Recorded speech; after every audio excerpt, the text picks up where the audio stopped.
Bonjour Émilie Gobin, Bonjour French Web. vous êtes la CEO de l'usine à design. À côté de vous, Charles Digby-Smith, qui est Bonjour, le French Web. directeur marketing produit.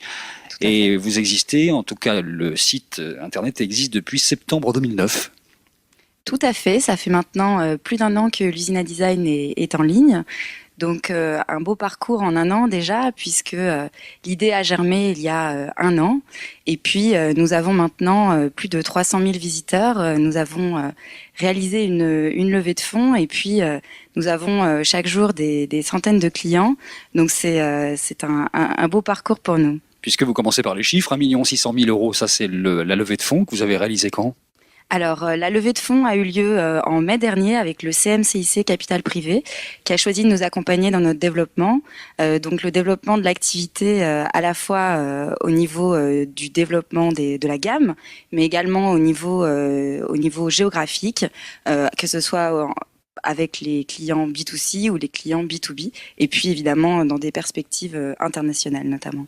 Le concept de l'usine à design, c'est de proposer des objets design, évidemment, personnalisables à souhait, on va en parler, et qui sont à des tarifs d'usine. C'est là où vous démarquez vraiment de ce qui existe jusqu'à présent. Vous pouvez développer un peu le concept? Tout à fait. Donc le positionnement de l'usine à design, c'est d'être un tiers de confiance entre effectivement les internautes, les fabricants et puis de l'autre côté les designers.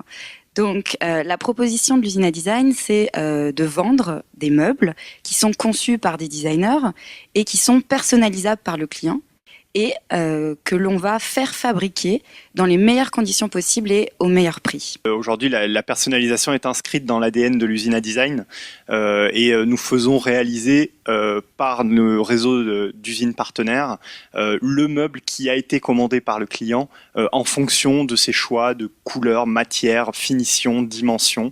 Et donc chaque meuble qui sort de l'usine est bien un meuble qui a été identifié pour le client et non pas un meuble qui va être pris dans un stock pour ce client-là. Ça veut dire très concrètement que sur un canapé que vous mettez en avant et qui est un de vos best-sellers, il y a combien de choix possibles?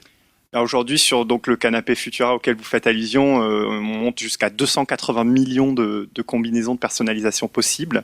Donc, ce qui impose évidemment une fabrication sur mesure et non pas. Oui, vous n'avez pas les stocks en dessous avec 280 millions d'exemplaires du Non, je canapé. pense que ça serait un suicide économique. Puis ça ne correspond pas vraiment à ce qu'attend le client, qui va vraiment pouvoir changer la moindre option et parfois même nous demander des options qui ne sont pas en ligne sur le site. Et réaliser un produit encore plus unique. Comment est-ce que vous arrivez à avoir des prix d'usine dans ce marché où on sait que c'est extrêmement cher en général le design? Qu'est-ce qui fait le secret de l'usine à design?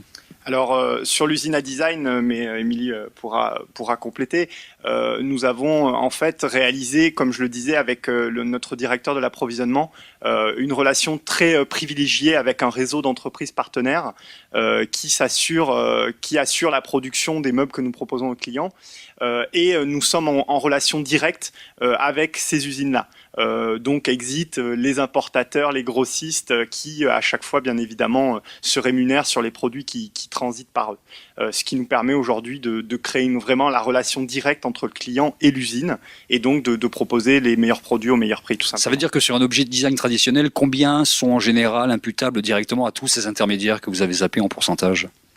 Dans la chaîne traditionnelle, on trouve généralement entre donc le client et l'usine, on trouve 3 à 4 intermédiaires qui généralement se servent sur des marges de 20 à 50% sur le produit. Notre challenge, en fait, depuis le départ, notre volonté, ça a été vraiment la démocratisation du design. Donc, c'est permettre à tout le monde de pouvoir accéder au beau, à l'original pour ces meubles. Et donc, ça a été vraiment de maîtriser la chaîne du début à la fin.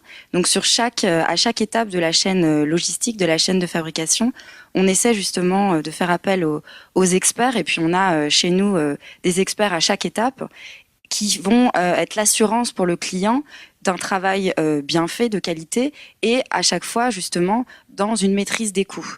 Et même dans l'édition des designers, puisque c'est aussi l'un de nos combats, dans l'édition de designers, on a aussi ça en tête, c'est toujours être capable de proposer le meilleur prix pour nos clients, pour ne pas exclure. Ça, c'est vraiment l'un de nos combats depuis le début. Aujourd'hui, nous nous positionnons un peu comme un tiers de confiance entre l'ensemble des acteurs de cette communauté, et c'est bien pour cela que nous définissons vraiment comme une plateforme marchande et communautaire autour du design, et non pas comme un simple vendeur en ligne en fait. Donc dans cette plateforme-là, nous avons vocation et nous donnons pour mission chaque jour d'augmenter l'interactivité entre l'ensemble des acteurs du marché, et comme nous le disons, les internautes d'un côté et les designers de l'autre. Tout simplement pourquoi ? Car nous sommes partis du constat qu'en France aujourd'hui, quelques designers, quelques acteurs du marché phagocytaient en quelque sorte la présence auprès du grand public. Et nous l'avons bien vu dans une enquête que nous avons réalisée avec Opinionway à la rentrée au mois de septembre, et dans lequel nous apercevions que le designer le plus connu était Stark, et n'était connu que par un Français sur deux. Alors donc c'est un peu le designer qui cache la forêt de designers. Et donc nous avions vraiment la volonté depuis le début de dire que l'usine à design était une vitrine pour tous justement les designers qui n'avaient pas la parole aujourd'hui et qui sont des réservoirs fantastiques de créativité et donc évidemment de meubles potentiels pour l'usine à design. On a aujourd'hui dans la communauté, sans avoir recruté particulièrement, on a 500 designers qui sont actifs, on a plus de 300 créations qui ont été proposées à ce jour, et on a déjà édité 5 d'entre eux, enfin tous ne sont pas encore sortis, mais en tout cas il y en aura 5 sur différents types de meubles. Donc c'est vraiment donner vie à une ambition qu'on avait de donner la parole aux créateurs et puis de le valoriser. Et là, depuis un an, on a réussi à concrétiser ça, et on espère bien que l'année 2011 va être encore plus avancée sur le communautaire. Notre position, c'est que l'internaute a maintenant envie de ne plus être passif. Il a envie d'être actif sur Internet et d'agir. Et donc, effectivement, c'est le cas dans la communauté, mais c'est aussi le cas dans la boutique. Pourquoi et comment ? C'est parce qu'en fait, l'internaute chez nous est co-créateur de son meuble, puisqu'on en a parlé au début, il va personnaliser son meuble, donc il va choisir les finitions du coussin, la taille des pieds, la couleur des boutons, etc.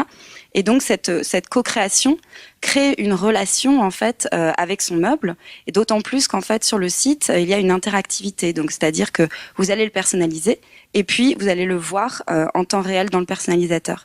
Et en fait cet attachement au meuble, cette interactivité fait que ça va être votre meuble, et donc à la fin en fait les internautes sont vraiment très attachés à notre marque et aux produits, parce que justement c'est leur co-création. Donc vous devenez naturellement un site d'influence sur le design.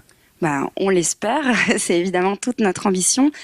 Comment on le devient et comment on va continuer à le devenir.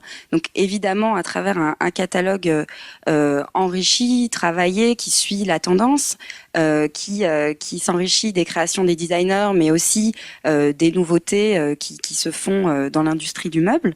On essaie toujours d'être à la pointe, et on a des experts qui veillent en permanence. On le devient aussi, évidemment, comme on l'a dit, grâce en repérant les talents de demain dans la partie éditoriale, dans la partie édition, et puis également en étant un expert du design pour les novices, et puis bientôt en 2011 pour les designers, les experts aussi, puisqu'on produit beaucoup de contenu à travers un blog et bientôt à travers un magazine qui sera à destination des professionnels du design. Émilie, on a commencé par des chiffres, terminons par un chiffre, si vous le communiquez, sur le nombre de ventes et le chiffre d'affaires. Ah, tout ce que je peux vous dire, c'est que depuis quelques mois, depuis la levée de fonds, on fait minimum plus 30% tous les mois. Donc c'est plutôt très encourageant. Pour notre premier exercice, on va atteindre plusieurs millions. Je vous en dirai pas plus, mais je pense que ça laisse à penser. Oui, ça laisse à penser. Merci beaucoup, Émilie. Merci beaucoup. Merci, Charles.